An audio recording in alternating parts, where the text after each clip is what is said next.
suffer.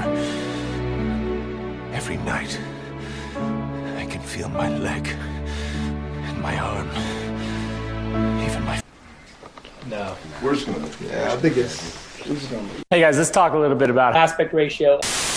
You know, sometimes I just want to sleep. So I've been getting messages and tagged in this IGN post about the Snyder Cut's aspect ratio. Now for anyone who's been following the film for the last couple months, this isn't anything new. He's talked about it before a while ago. But I get that not everyone follows this stuff that closely. And since Snyder is going to be at the IGN's FanFest event, they're going to be covering the movie more, which is good, more exposure. And that explains why this article and video on the aspect ratio came out. To briefly summarize this stuff, the movie won't be in a traditional widescreen aspect ratio. Instead it'll be 1.66, although I think it says 1.33 in the thumbnail and in the article. But I remember a while ago Snyder said that it was going to be 1.66. Regardless, the image is going to be taller, similar to an IMAX, which is 1.43, which means you're going to be seeing more of the top and bottom of the movie, and the black bars are now going to be on the sides instead of the top and bottom. It's still the same width, you're just seeing more of the top and bottom of the image. Now the video that IGN put out explained it wasn't terrible, it just missed a few bits of information that would clear things up. And also the thumbnail is a bad example of the aspect ratio. It's a close-up shot with a blurry background, not doing a great job of showing you how much more you're going to be able to see. So the video and the article references the panel from JusticeCon last year, which is good because Snyder explains his reasoning for why he wanted to film it like this. Basically, he really enjoyed the IMAX sections of BVS and wanted to shoot the movie to fill an IMAX screen. But IGN left out the bit where Snyder explains that the image is just as wide, it's just taller now, so you see more of the top and bottom, meaning you don't lose any image and now you see more. So the black bars on the top and bottom are now moved to the sides.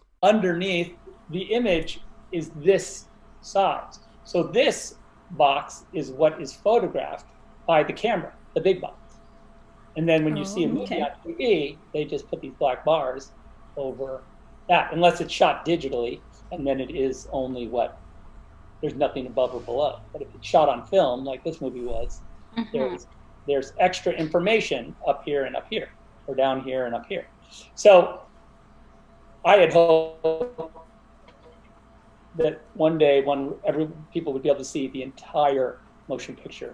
Now as for the thumbnail, they could have used this clip from BVS that's been around for a little bit that shows the different aspect ratios, where the image gets larger on the top and bottom but stays just as wide so you don't lose any image. The goal was literally to do the same thing as IMAX, but instead of only shooting select action scenes, he wanted to do it to the whole movie. Since the thumbnail was so bad, people took it upon themselves to show better examples of how much more you're actually going to be able to see. Some people think that this is going to break the immersion, but it won't. Have you seen The Dark Knight and Dark Knight Rises? Their action set pieces are in IMAX, and when you watch it on your DVD or Blu-ray, the aspect ratio switches.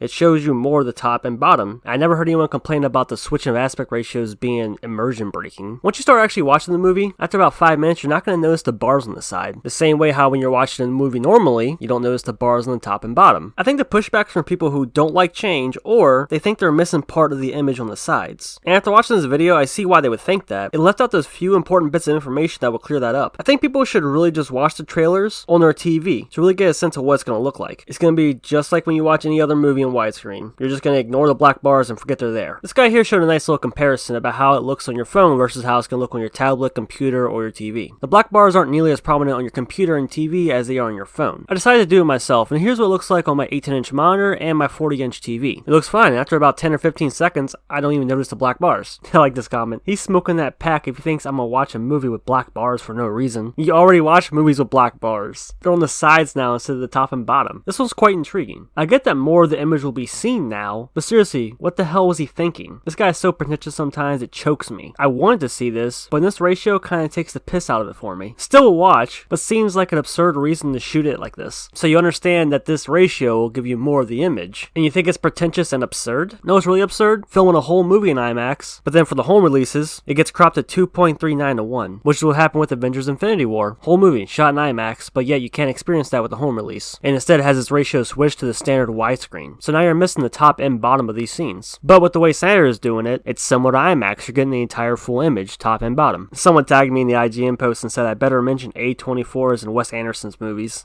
Don't tell me what to do. But that is a good point. Those directors use those aspect ratios, and no one seems to care. And of course, the powerhouse of indie films, A24 lets their directors do whatever they want. And they got some directors who use that same aspect ratio, like in The Lighthouse. Also, weren't there episodes of WandaVision shot in that aspect ratio too, to mimic old school sitcoms? Also, people think that Snyder is taking the widescreen and cropping it to be the ratio that he wants, when technically he's changing it back to how it's supposed to be, to the way that he originally shot the movie for that aspect ratio. In 2017, they cropped the image to be widescreen for the theatrical release. So Warner Bros. Are the ones who changed it originally, he's fixing it. So that's basically it. We're getting more of the image, not less. The bars are going to get moved to the side, and after a few minutes, you're not even going to notice it. Just like how you don't notice them when they're on the top and bottom of the screen. When the movie comes out, I recommend people watch it on their computer or their TV. Don't watch it on your phone. I mean, I personally think it's weird to watch a movie on your phone anyway. But that way you get the full effect. Alright, that's it. Leave me alone. I'm going back to work on my Superman Returns video.